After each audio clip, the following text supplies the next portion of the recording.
Welcome back, brothers and sisters, as we continue our journey through the book of John, and today we're in John chapter 4, verses 5 to 6, which I have titled, The Stage. Let me read from the verses. So he came to a town of Samaria called Sychar, near the field that Jacob had given to his son Joseph. Jacob's well was there, so Jesus, wearied as he was from his journey, was sitting beside the well. It was about the 6th hour. So he came to a Samaritan town called Sychar.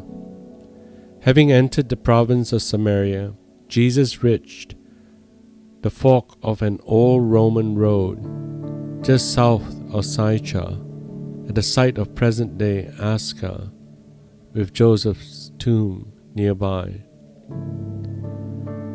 To the west-northwest of Sychar, or Ascah, is Gerizim, the Mount of Blessing found in Deuteronomy chapter 27, verse 12.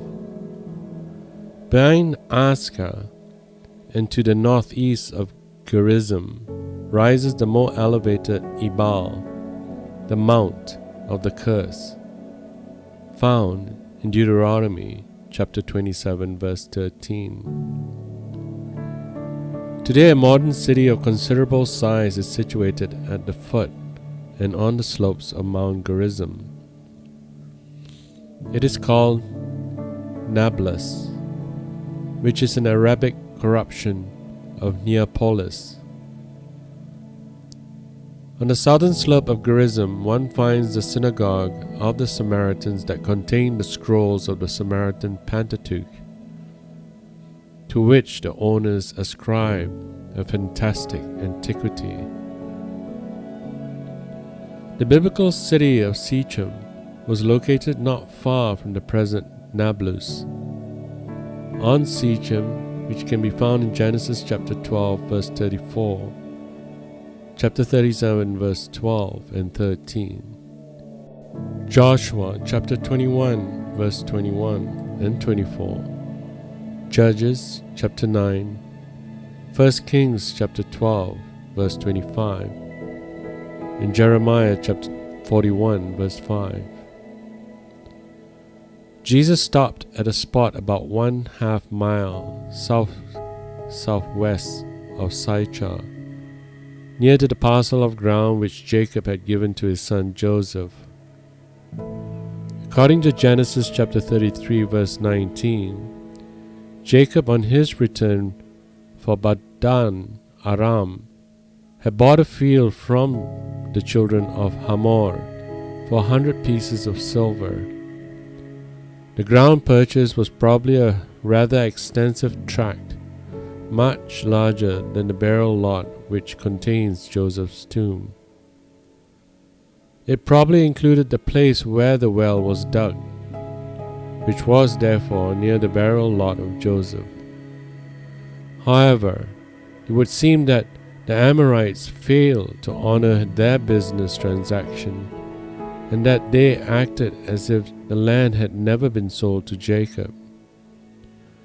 So Jacob had to regain his property by force of arms. Later he gave it to his favorite son, Joseph, which is found in Genesis 48, verse 22, which reads, Moreover, I have given to thee one portion above thy brethren, which I took out of the hand of the Amorite, with my sword and with my bow. When Joseph was about to die in Egypt, he requested that when the Lord would visit his people by bringing them back to the land of the fathers, his body would be buried there. And this was done as recorded in Joshua chapter 24, verse 32. And the bones of Joseph, which the children of Israel brought up out of Egypt, buried they in Shechem, in the parcel of ground which Jacob bought of the sons of Hamor, the father of Shechem, for 100 pieces of money, and it became the inheritance of the children of Joseph. In verse 6, it was on this piece of land which Jacob once had owned, and now far from the lot where Joseph had been buried, that Jesus stopped in order to rest a while. The place was admirably suited for this purpose, for Jacob's spring, or Jacob's well, was there. Jews, Samaritans, Mohammedans, and Christians agree in associating this spring with the patriarch Jacob. There is no good reason to doubt the truth of this tradition. We must distinguish between two terms used in this account: the word spring and the word well. The first term occurs in chapter 4 verse 6 and 14. In chapter 4 verse 6, used twice in that same verse, probably refers to the fact that the water was known to be bubbling up at the bottom of the pit. The second term is found in chapter 4 verse 11 and 12. It indicates any kind of well, whether spring-fed or not. The shaft of Jacob's well at the time of this story, and again today, is more than 100 feet deep. The debris collected during the centuries caused so many commentaries to say that the depth of 75 feet has been removed in recent years. The walls of a convent surround the well. Jacob's spring water is refreshing, not inferior in quality to surrounding springs. The question has often been asked, why did Jacob dig a well here when an unusually copious water supply was gushing out of the nearby mountain of Samaria? The answer may be that other fountains sometimes were dry in the summer, or that he wanted his own well on his own ground for his own flocks. He did not desire to have any trouble with the neighbors regarding water rights, for the troubles of his father Isaac regarding wells.